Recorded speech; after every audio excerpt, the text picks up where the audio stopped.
Estamos lembrados de que Adão e Eva, nossos primeiros pais, transgrediram uma ordem de Deus, transgrediram a lei de Deus, e como resultado de sua desobediência, foram expulsos do paraíso. O homem, pois, falhou em obedecer ao seu Criador e ficou sujeito à morte. Contudo, havia da parte de Deus provisão para remir o pecador. Ele deu seu Filho para morrer no lugar do homem, e o sacrifício de Cristo na cruz, a sua morte em nosso lugar, expiou os nossos pecados, resolveu o problema da nossa salvação. Antes de Cristo vir à terra e fazer a expiação na cruz, houve necessidade de uma lei de cerimônias e ordenanças que apontavam ao Redentor da humanidade. Essa lei determinava, entre outras coisas, que animais, principalmente cordeiros, fossem mortos no lugar do pecador. Os sacrifícios desses animais simbolizavam o futuro sacrifício de Cristo. O salário do pecado é a morte, e mediante o sacrifício daqueles animais, Deus ensinava ao homem que o pecador, ou alguém que tome o seu lugar, tem de morrer. Somos salvos da morte eterna, da perdição, porque o Senhor Jesus Cristo tomou o nosso lugar e morreu por nós. Os sacrifícios de animais, serviço simbólico do sacrifício de Cristo, eram oferecidos no santuário do antigo povo de Deus. O que vemos na tela mostra o santuário tal como ele era quando Israel peregrinava no deserto. A morte de Cristo no Calvário cumpriu a promessa de Deus de nos dar um Salvador. E tendo vindo aquele para quem os antigos sacrifícios e cerimônias apontavam, os mesmos sacrifícios e cerimônias tornaram-se desnecessários. Consequentemente, foi abolida a lei que os requeria, a chamada lei cerimonial. Hoje não necessitamos mais oferecer aqueles sacrifícios. O verdadeiro sacrifício, o de Jesus, já foi oferecido. A lei cerimonial foi pregada na cruz, mas não a lei moral, a lei dos 10 mandamentos. Esta ainda está em vigor. Alguns há que confundem estas duas leis. Contudo, a distinção entre elas é clara. A lei dos 10 mandamentos foi escrita por Deus em tábuas de pedra. Lemos, e tendo acabado de falar com ele no Monte Sinai, deu a Moisés as 2 tábuas do testemunho, tábuas de pedra, escritas pelo dedo de Deus. Êxodo 31, 18. A lei dos 10 mandamentos é a única parte da Bíblia que Deus mesmo escreveu. A lei de Deus é tão imutável como o seu autor. Ela é uma revelação da vontade e caráter do Criador. Deus é amor e sua lei é amor. Seus 2 grandes princípios são amor a Deus e amor ao próximo. A Escritura diz: o cumprimento da lei é o amor. Romanos 13, versículo 10. A lei cerimonial foi escrita por Moisés num livro. Tendo Moisés acabado de escrever integralmente as palavras desta lei num livro, lemos em Deuteronômio 31, versículo 24. A lei de Deus foi colocada dentro da arca. Nada havia na arca senão só as 2 tábuas de pedra que Moisés ali pusera junto a Horeb, quando o Senhor fez aliança com os filhos de Israel ao saírem da terra do Egito. 1 Reis 8, versículo 9. A arca era uma caixa de madeira revestida de ouro e estava no lugar santíssimo do santuário.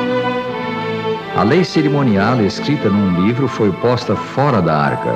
Moisés ordenou: tomai esse livro da lei e ponde-o ao lado da arca da aliança do Senhor vosso Deus, para que ali esteja por testemunho contra ti. Deuteronômio 31, 26. A lei de Deus é chamada lei real. Se vós, contudo, observais a lei régia, segundo a Escritura, amarás o teu próximo como a ti mesmo, fazeis bem.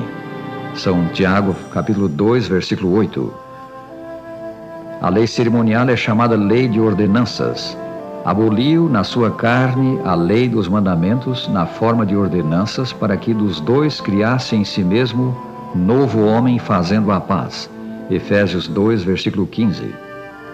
A lei de Deus foi exaltada e mantida por Cristo. Disse ele: não penseis que vim revogar a lei ou os profetas. Não vim para revogar, vim para cumprir. São Mateus 5,17. A morte de Jesus demonstrou que a lei de Deus não pode ser abolida. Se fosse possível revogar a lei, o Filho de Deus não precisaria ter morrido. A lei cerimonial foi abolida pela morte de Cristo, foi cravada na cruz, tendo cancelado o escrito de dívida que era contra nós e que constava de ordenanças, o qual nos era prejudicial, removeu-o inteiramente, encravando-o na cruz. Colossenses 2:14. Um sinal da abolição da lei cerimonial foi a ruptura do véu do templo de Jerusalém de alto a baixo, dando a entender que era vindo o verdadeiro sacrifício e cessavam os sacrifícios simbólicos. Isso ocorreu quando Jesus expirou na cruz. Na divina alegoria da redenção, a morte do Cordeiro como sacrifício pelo pecado representava a morte de Cristo pela humanidade. Cristo é o Cordeiro de Deus morto em nosso lugar. Lemos: no dia seguinte viu João a Jesus que vinha para ele e disse: Eis o Cordeiro de Deus que tira o pecado do mundo. São João capítulo 1, versículo 29. Pela graça de Deus, isto é, por favor de Deus que não merecemos, somos salvos do pecado quando cremos em Jesus. Estando salvos, perdoados, libertados do poder do pecado, estamos debaixo da graça do céu.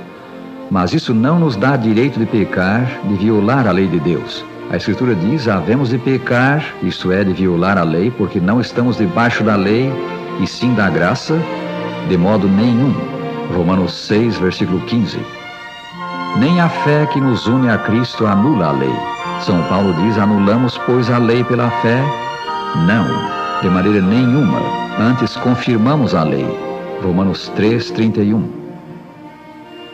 A salvação do pecado não é alcançada pelo esforço humano. Ela é dom ou presente da graça de Deus aos que creem no sacrifício de seu Filho. A lei de Deus é a norma do juízo final. Falai de tal maneira, diz a Escritura, e de tal maneira procedei como aqueles que hão de ser julgados pela lei da liberdade. São Tiago 2:12. Todos os homens têm de enfrentar o tribunal divino e estar diante do juiz de toda a terra. Os livros que têm o registro de nossa vida serão abertos naquele dia e seremos julgados pela norma moral dos 10 mandamentos. A lei de Deus é a norma da justiça e a justiça divina é eterna. A tua justiça, disse o salmista a Deus, é justiça eterna. Salmo 119, 142. A perpetuidade dos 10 mandamentos foi ensinada por Jesus neste incidente relatado por São Mateus. E eis que alguém, aproximando-se, lhe perguntou: Mestre, que farei eu de bom para alcançar a vida eterna? Respondeu-lhe Jesus: Por que me perguntas acerca do que é bom? Bom só existe um. Se queres, porém, entrar na vida, guarda os mandamentos. São Mateus 19, 16 e 17. Essas palavras de Jesus ao jovem príncipe mostram que a obediência aos mandamentos de Deus é necessária se queremos ter a vida eterna. Mas lembremos que a obediência aceitável a Deus é fruto da fé em Cristo, é alcançada mediante o poder de Jesus operando em nós. Deus é amor e a sua lei é amor. Quem observa a lei ama a Deus, pois a observância dos 10 mandamentos é a prova de nosso amor para com Ele. Se me amais, disse Jesus, guardareis os meus mandamentos. São João 14, versículo 15. Agora Jesus nos convida a segui-lo, vivendo por sua graça uma vida de inteira obediência. O Senhor Jesus Cristo é o nosso Salvador. Ele tem autoridade para perdoar os nossos pecados e poder para nos libertar deles. Acheguemo-nos a Ele com fé e Jesus nos fará seus filhos, filhos obedientes ao Pai Celeste. Se nos confiarmos a Ele, o Salvador será conosco e possuiremos as infinitas riquezas do céu. Ouve a